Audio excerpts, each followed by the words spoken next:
Hey, Joe, thanks for joining us today. As a way of getting started, give us a little background on yourself. Well, I'm originally from Cape Breton, Nova Scotia, which is the other end of Canada. I went to university and have a Bachelor of Science with a major in chemistry. I actually took an extra year. I was looking at maybe taking pharmacology, and I quickly learned that I hated lab work, but I loved the content. And I thought, being 23 or so, what could I do where I can use my brain and my big mouth? So I said, I'll go into sales. So I started out in pharmaceutical sales and, really learned a lot in that. I did well. Certainly did love the content. It was like a sponge, anything I could get, I absorbed.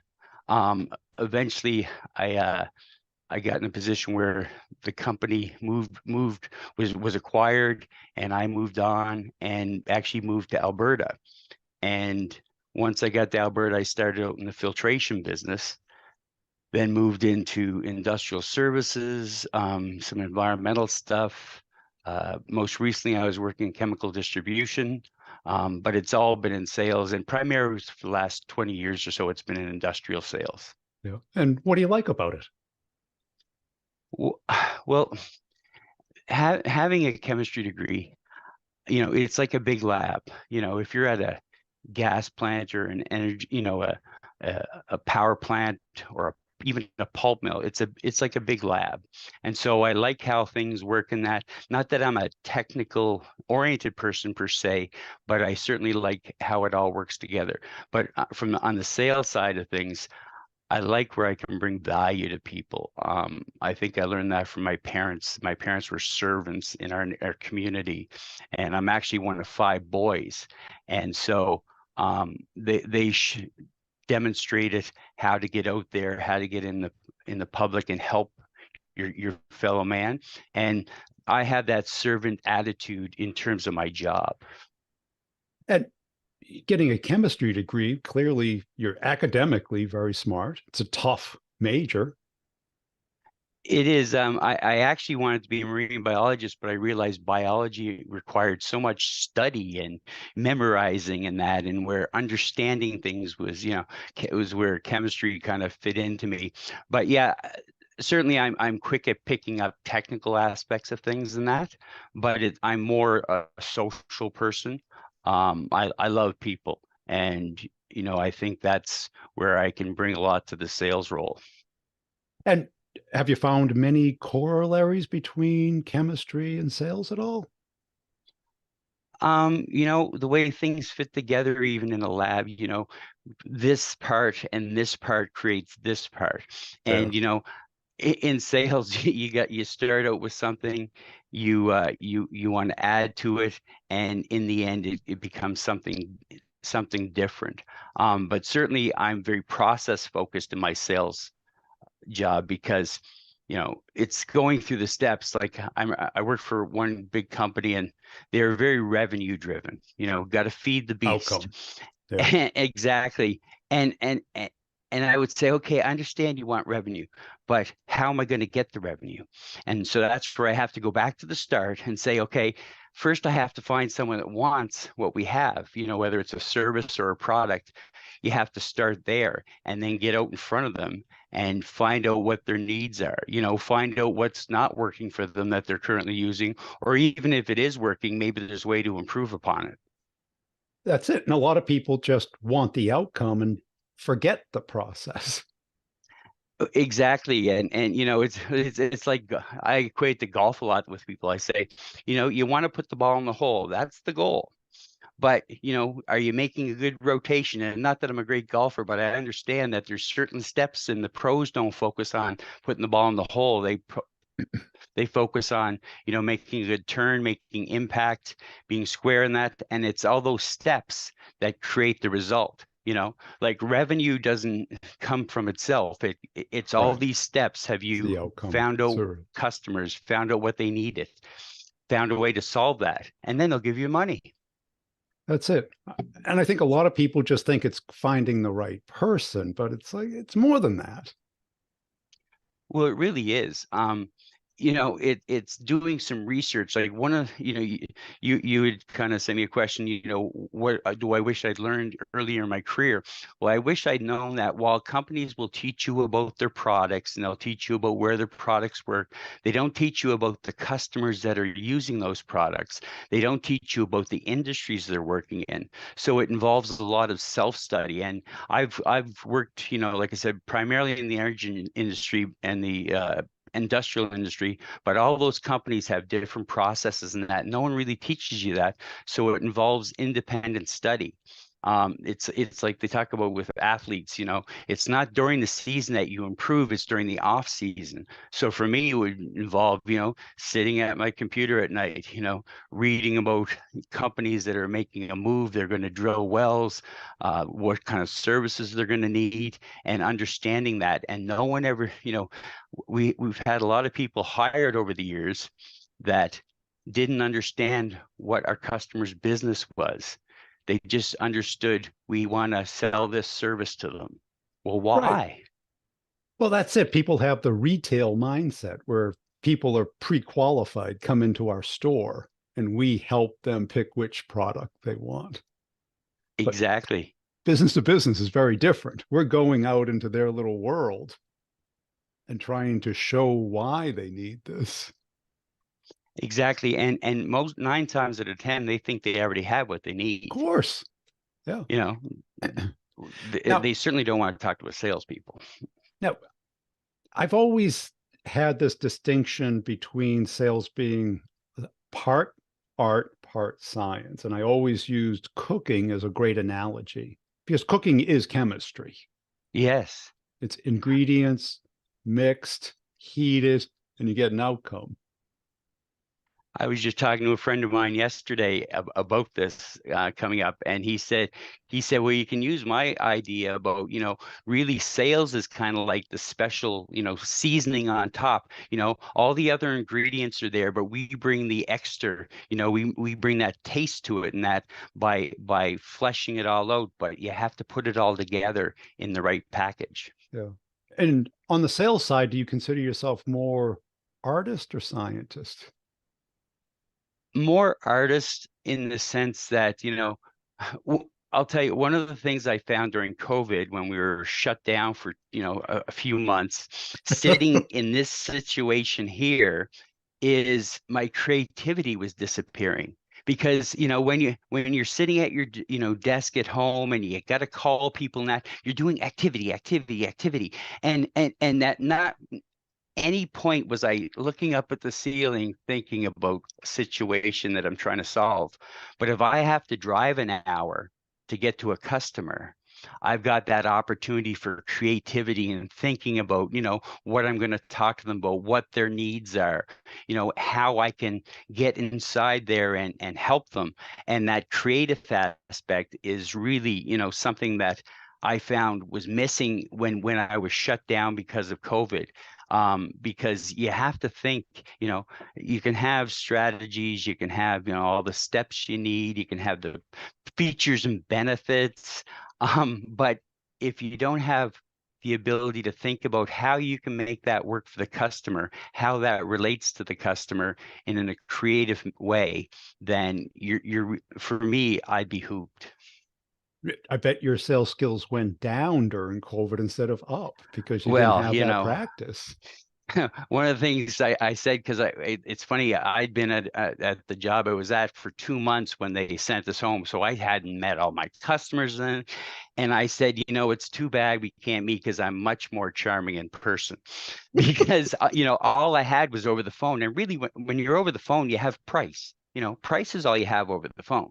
You can talk about things and that, but to have people visualize what you're trying to do or how you're trying to help them, it's very limited over the phone. And when you're in front of them, like I'm a big advocate, like in person, this is fine even, but you got to be sitting with people, that way you can see their body language, you can see, what they're doing. I once had a customer, I followed up on a job we'd done, and I said, how did everything go? And he said it was great. He said much better than the last time. And I said, much better than the last time. He said, well, the last time it seemed like your crew had had nothing else to go to in terms of their next job, so they made it last longer. And, and I said, well, that's really not our style. I said, but let me follow up. And so what I did was I followed up and I found out that there had been another service provider on site that we were waiting for before we could start our stuff. Okay. And he wasn't aware of that, but his perception was our guys were kind of dogging it the first time, but they were a lot better this time. But just by going back and finding out that information and catching that comment of much better this time, I was able to reassure him that here's what happened, and strengthen that relationship, because the fortune really is in the follow up with customers, whether it's an initial meeting, you're trying to give value and you follow up, or after the job is done, you want to make sure that they were satisfied with it. And I love your point about having that drive from one location, that downtime, essentially, the windshield Yes. time, because I always enjoyed that. Mine was more flying and a lot of times, but you get that hour and a half, couple hours on the plane with nothing really interesting to do. So you strategize. Exactly. One of the things I do too is I listen to a lot of audiobooks. I remember when I first started in my career years ago, I had cassettes of Zig Ziglar, and he talked about that university on wheels. And, so that's one of the things I started doing, and I still do to this day, is I subscribe to Audible, and I listen to a lot of audiobooks, and they're all nerdy, geeky sales books. They're not, dramas or, you know, murder Mysteries. Yeah. mysteries and that. But it's things to kind of sharpen my axe. And one of the challenges though is someone will say something in a book you're listening to, and for the next half hour you're thinking about that, how it can relate to your job, how you can use it, and you realize you've missed the last half hour of the recording because you've been so focused on the thought process. So now you have to figure out, well, where was I? I Yeah. have to rewind. And I think that opportunity and that skill has been overlooked today because everybody's focused on efficiency instead of effectiveness.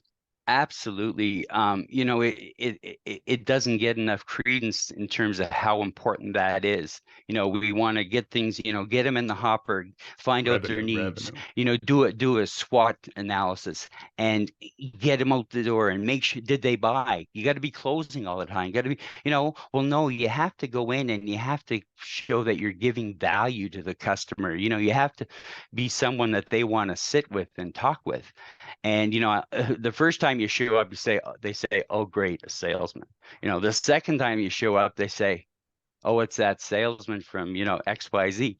And the third time they might say, "Oh, it's Joe from that company." And the fourth time, and that's really lost. A lot of people think that sales should be an instantaneous thing.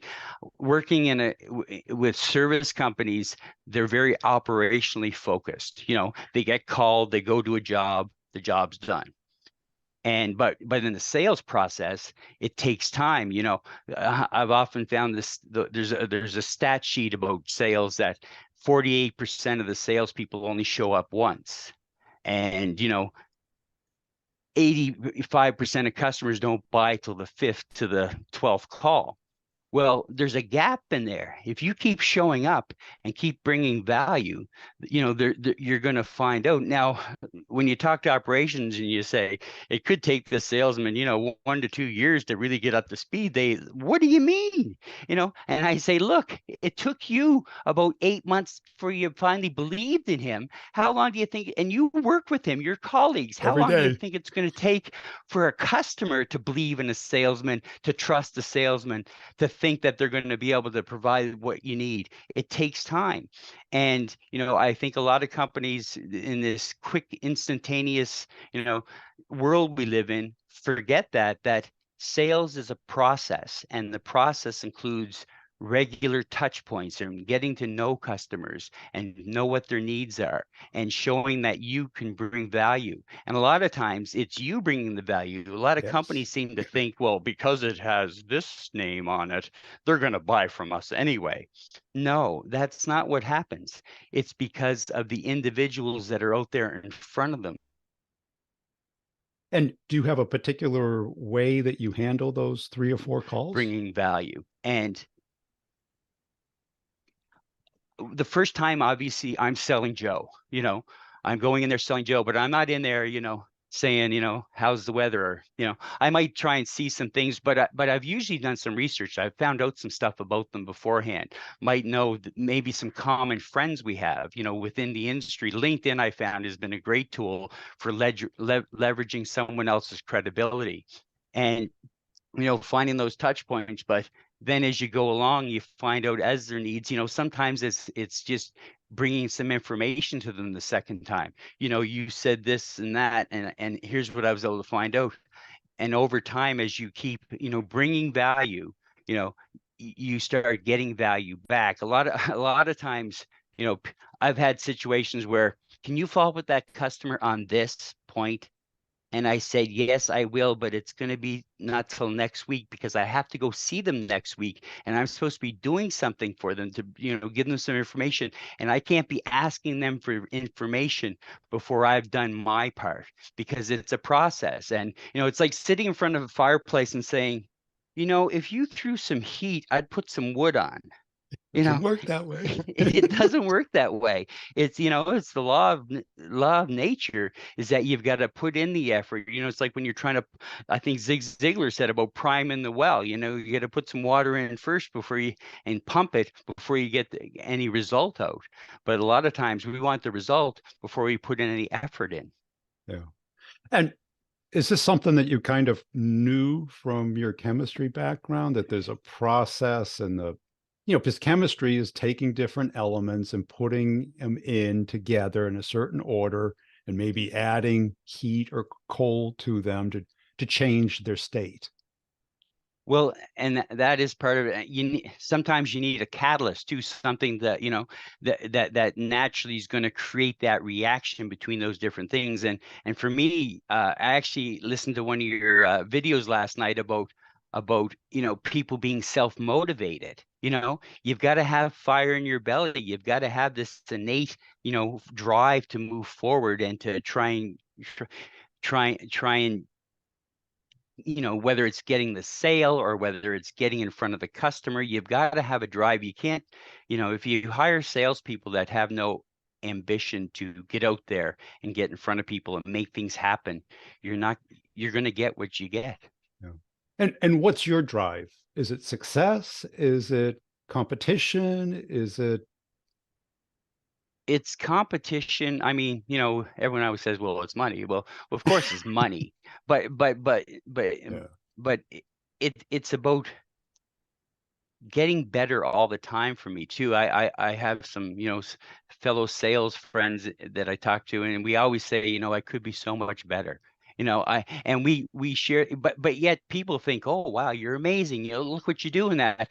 But I think I sometimes worry that, is it because average is now the new excellent?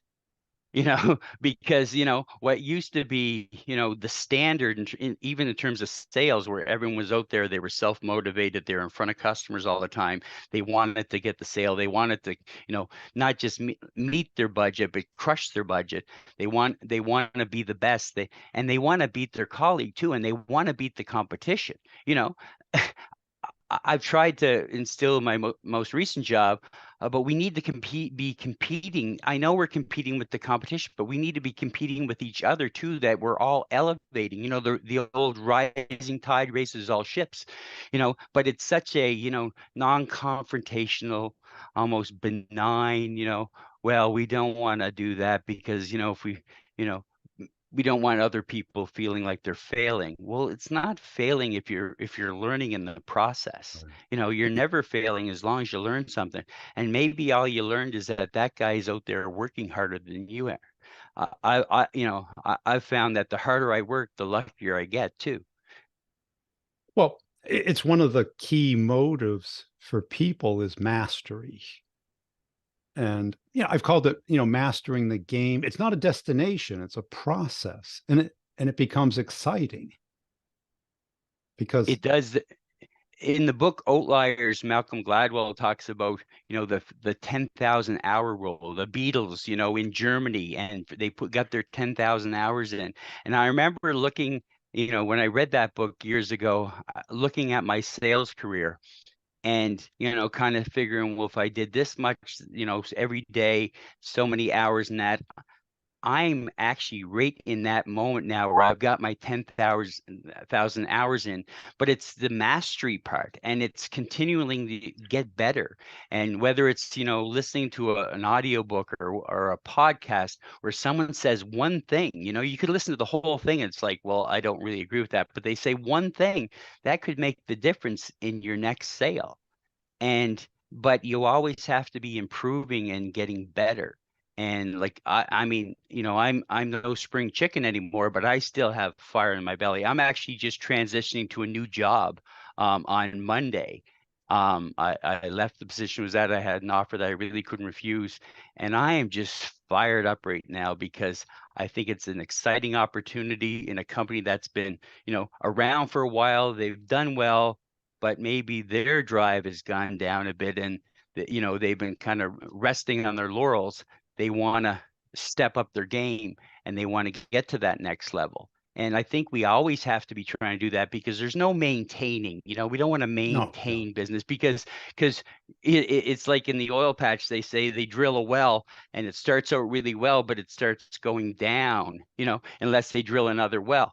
You've always got to be, priming the pump and getting better because the force of gravity just makes things go down all the time. So you've always got to be pushing up and pushing up. Yeah, because I think today a lot of salespeople are looking for the tip or the trick just to get the next outcome instead of a mastery mindset, trying to understand it and have passion for it. Well, in my very first job was, like I said, was in pharmaceutical sales, and my manager after about a year or two said, Joe, your biggest strength is also your biggest weakness, and that's your enthusiasm.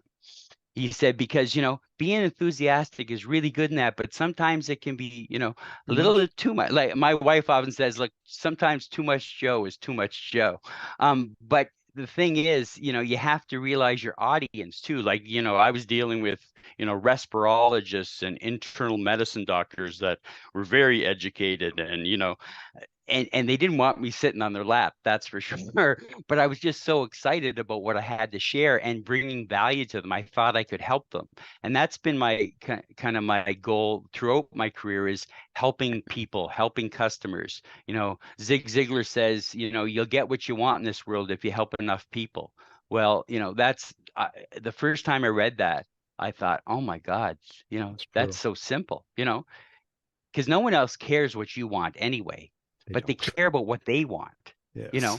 And if you can find their pain points, if you can find, what's not working for them and solve that, you'll get reimbursed for it, Yeah.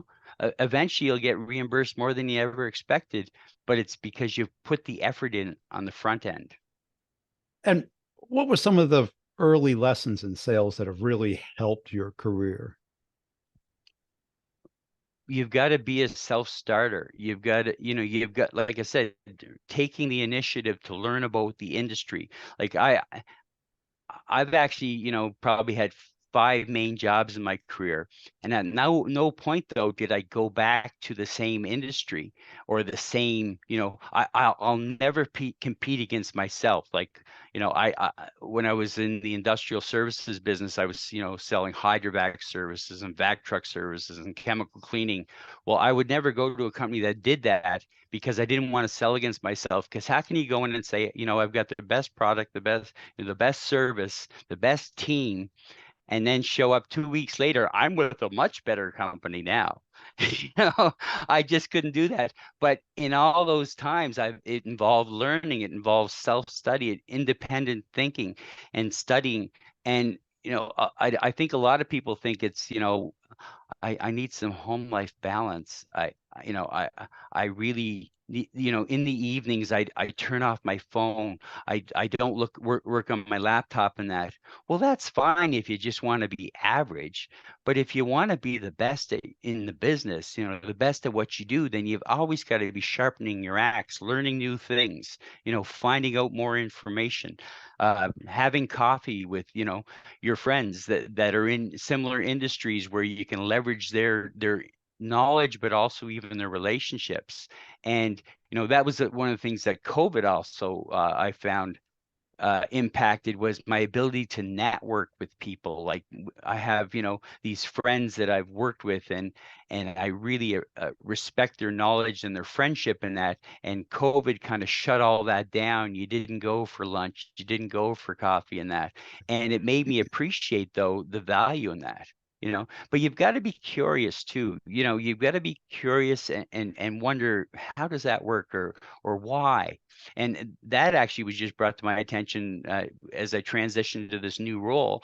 The guy I was working with, the recruiter, said, "I really love how curious you are, Joe." And I never really thought about that before, but that's true. Like, because my wife will be, doing something, and I'll ask her a question, and then she'll answer me, and I'll say, "Why?" Like a little silly kid, "Why?" Hi. But it's because I want to know, I want to understand. And you've got to have that, and I don't think anything I do is innate skills that I have that no one else can have. But what I do think is that I focus. There's that list, the 10 things that require no talent whatsoever. You know what? When I look at that, be on time, make an effort, being passionate. Well, you can fake being passionate Sure. till you become passionate. It's like marriage, though. To say you're passionate about your wife 24 hours a day, maybe not. But you know what? You make that decision. I know. I think it's the was the Seven Habits, or what was Stephen Covey's book? The Seven Habits of Highly Effective People. Yes, yeah. He talked about, the guy was saying, "Well, I don't really love my wife anymore," and he said, "Well, love her." Well, what do you mean? Well, love her. Like, love is not a feeling, it's an action. You do things to show that someone that you care. That's how you create passion. That's how you create energy. Be coachable. Like, I certainly know I don't know everything, and I'm willing to take advice and knowledge and information from anyone that can share it, if it helps me be a better person, a better salesperson, a better husband. And how do you feel about the know-it-alls in sales? Because I'm sure you've run into a lot of them.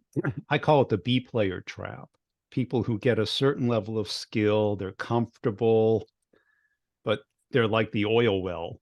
The amount of oil every year goes down. Well, to be satisfied with your own knowledge and opinions is the ultimate in ignorance, because there's always other people that have knowledge that can help you, and but part of, for me, is to love people, and to love learning from people. Like, I think sometimes you ask people, what's your superpower? And you know what mine is? I'm genuine, and I'm genuinely interested about people. And I'm not fake. Um, I really want to help people. I really want to know about them. I want to know how I can make, whether it's their gas plant work better, or whether it's, their refractory system work better.